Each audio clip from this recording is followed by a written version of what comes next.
I always knew there was something off about the old mansion on the outskirts of town.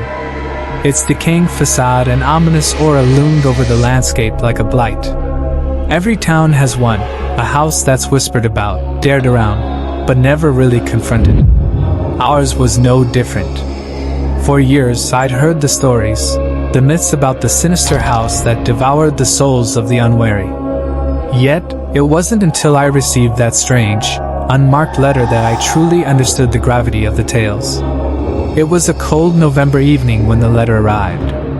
Unmarked, with no return address, it appeared in my mailbox as if it had been delivered by unseen hands. The paper was old, yellowed with age, and the handwriting inside was a strange, elegant script that seemed to dance across the page. It read, "You have been chosen. The house awaits you. Midnight. Do not be late."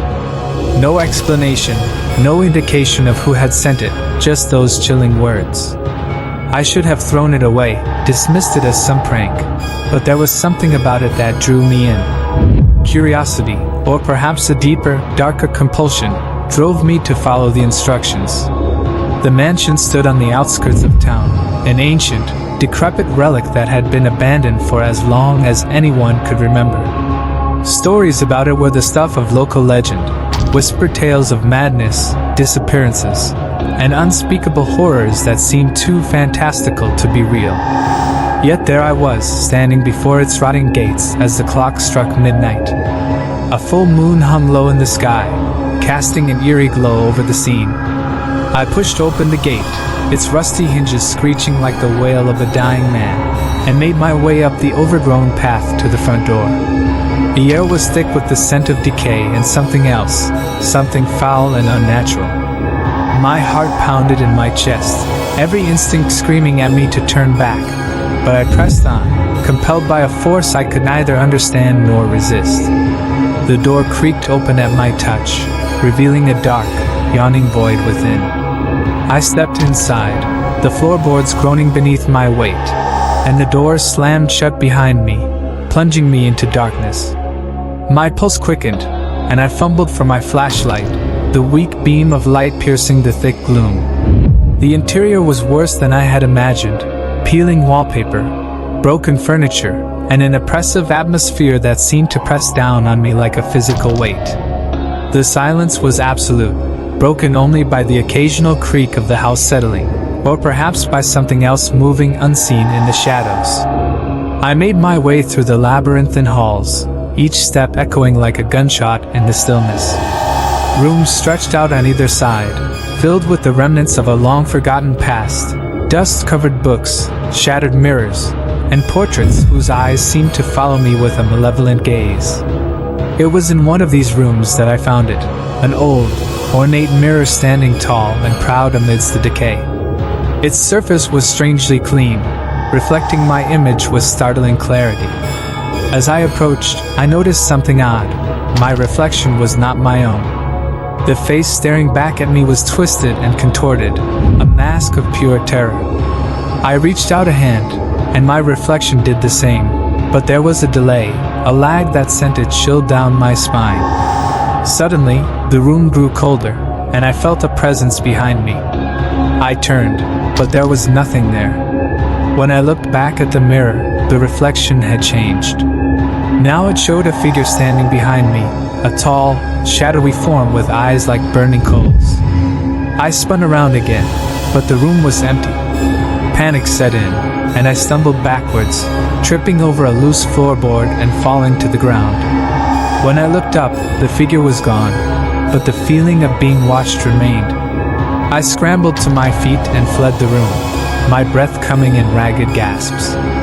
I had to get out, had to escape this place, but the house seemed to conspire against me, its twisting corridors leading me in circles, back to the same rooms over and over again.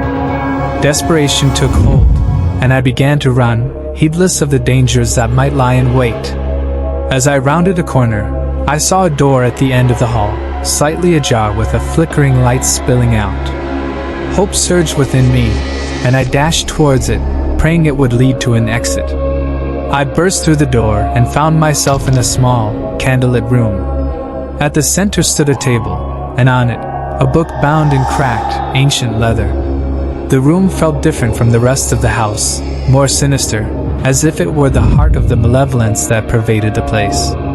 Despite my fear, I felt compelled to approach the table, to open the book and read its contents. The pages were filled with the same elegant script as the letter, detailing rituals and incantations, dark spells that promised power but at a terrible cost. As I read, a sense of dread washed over me, and I realized the truth. This house was alive, a malevolent entity that fed on the souls of the curious and the damned. And I had been chosen as its next victim. A cold wind blew through the room, extinguishing the candles and plunging me into darkness once more. I heard footsteps behind me, slow and deliberate, and I knew that whatever had been watching me was coming. I turned to face my fate, my flashlight flickering weakly, and saw the shadowy figure emerging from the gloom. Its eyes burned with an unholy light, and its mouth twisted into a grotesque smile. I backed away, but there was nowhere to run. The house had me in its grasp, and there would be no escape. As the figure reached out for me, I felt a cold hand close around my heart, and my vision began to fade. The last thing I saw before the darkness claimed me was the mirror, standing in the corner of the room. My reflection was there, watching with that same twisted, terrified expression. And then, mercifully, the world went black. I don't know how long I was unconscious, but when I awoke, I was outside, lying on the cold, hard ground. The house loomed behind me, silent and still. I stumbled to my feet, my mind reeling, and fled without looking back. I didn't stop running until I was home, safe in the familiar confines of my own house. But the terror didn't end there. Every night since, I'd been plagued by nightmares, visions of the house and the horrors within. And sometimes, when I look in the mirror, I see not my own reflection, but that of the shadowy figure, watching and waiting. The house is always there, lurking in the back of my mind, a constant reminder of the darkness that lies just beyond the veil of reality. And I know, deep down, that one day it will call me back. And next time, there will be no escape. Life resumed its normal rhythm after that night, but a shadow lingered over everything I did. At work, my colleagues noticed the change. "You look like you've seen a ghost," they joked, not knowing how close to the truth they were. I avoided mirrors as much as possible, afraid of what I might see staring back at me. Yet, some nights, I felt compelled to look, as if drawn by an invisible force. The dreams were the worst.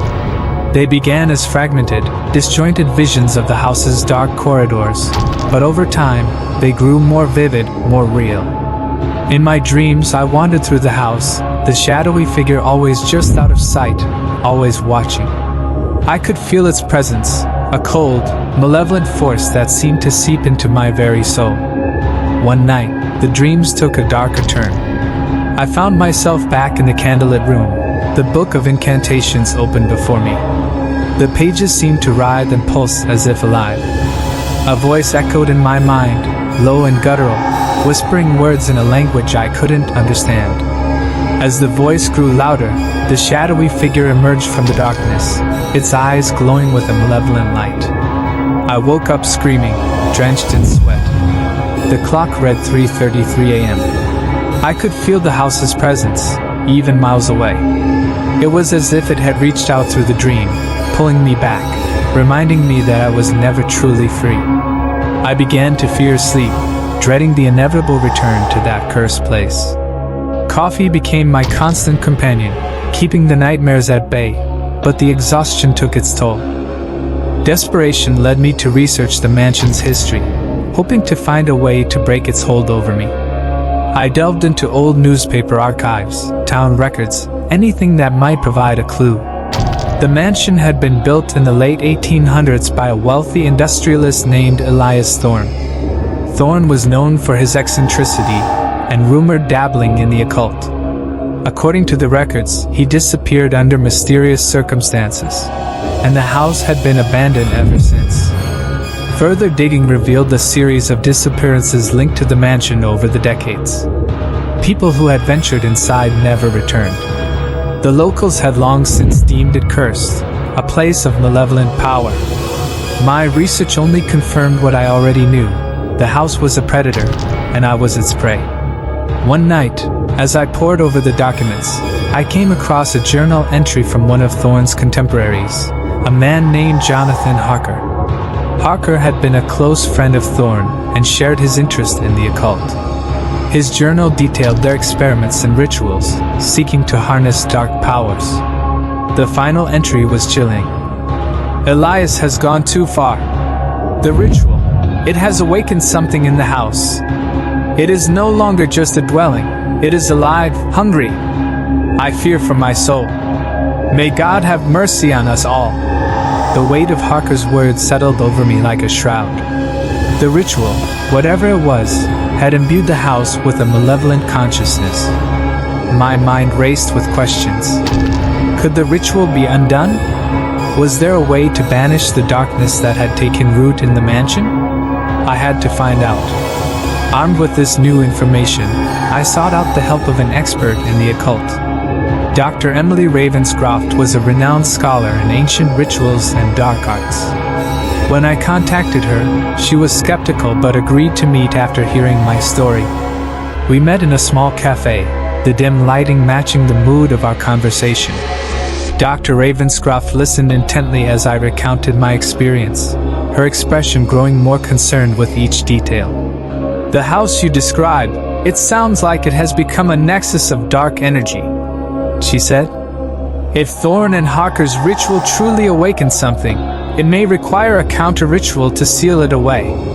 She explained that such a ritual would be dangerous and complex, requiring specific items and precise incantations. We spent the next few days gathering what we needed: ancient texts, rare herbs, and arcane symbols. As the night of the counter-ritual approached, my anxiety grew. The dreams intensified, the house's presence more oppressive than ever. On the eve of the ritual, I returned to the mansion with Dr. Ravenscroft. The air was thick with foreboding, and the moon hung low in the sky, casting long shadows over the decrepit structure. We entered, the door creaking ominously behind us. The interior was as I remembered, but now it felt even more alive, pulsating with a dark energy. We made our way to the candlelit room, the book of incantations still open on the table. Dr. Ravenscroft began to prepare the ritual, drawing symbols on the floor and placing the items in a specific arrangement. As she worked, I felt a cold presence watching us, the shadowy figure lurking just beyond the edge of the light. The ritual began. Dr. Ravenscroft chanted in a language I couldn't understand, her voice strong and unwavering. The air grew colder, and the shadows seemed to writhe and pulse around us. I felt a pressure building, a malevolent force pushing back against the ritual. The house was fighting us, resisting the attempt to banish its darkness. As the chanting reached a crescendo, the shadowy figure emerged, its eyes burning with fury. It lunged at Dr. Ravenscroft, but she stood her ground, her voice unwavering. I stepped forward, placing myself between her and the figure, the cold hand of fear gripping my heart. The figure's gaze bore into me, and I felt an icy chill spread through my body.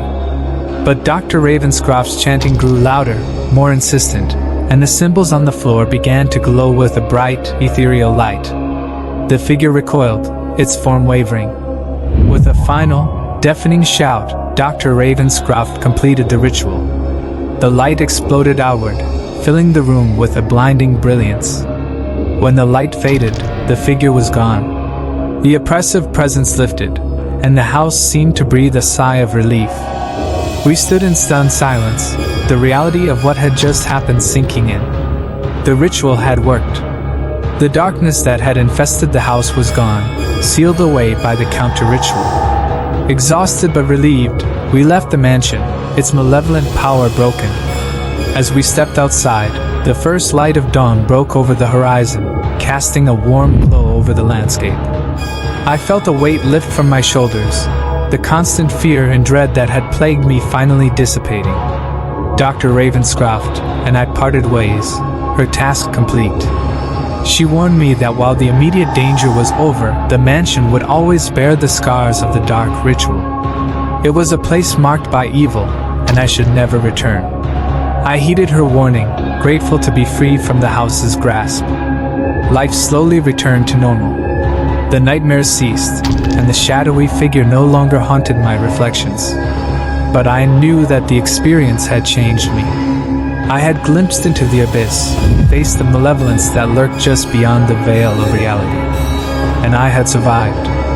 Years passed, and the mansion remained abandoned, a silent sentinel on the outskirts of town.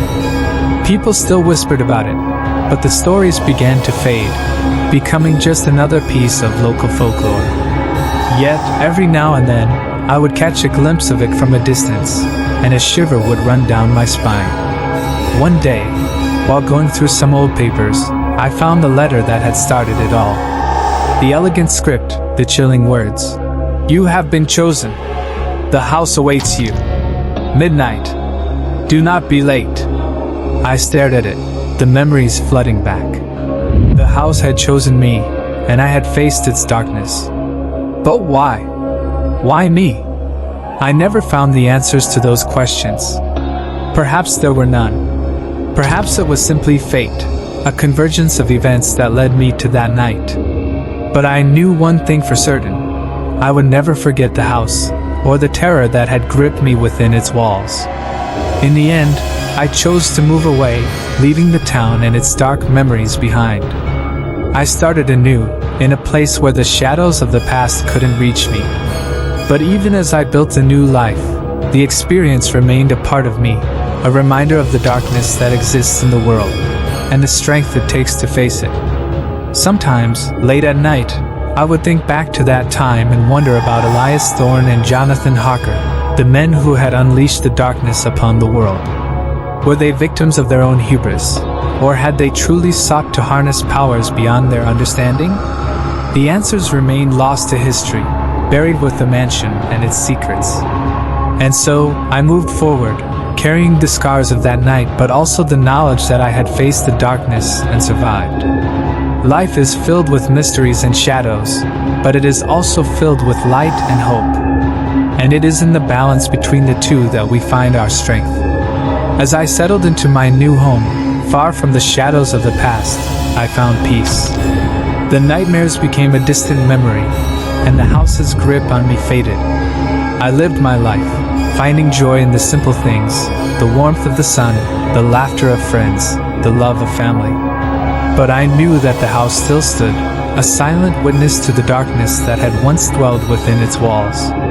And though I had escaped its grasp, a part of me would always be connected to it, a reminder of the shadows that lurk just beyond the edge of our understanding. In the end, we all face our own darkness, our own fears and nightmares. And it is in confronting them that we find our true selves, our true strength. The mansion on the outskirts of town was just one such darkness, a test of my courage and resolve. And I had passed. Years later, as I sat by the fire, an old man with stories to tell, I would recount the tale of the house and the night I faced its darkness. It became a legend in its own right, a story to teach others about the power of courage and the resilience of the human spirit. And so, the house remained, a silent monument to the darkness that once was, and the light that had banished it. A reminder that, in the end, we are all chosen, not by the house, but by our own will to face the shadows and emerge stronger on the other side.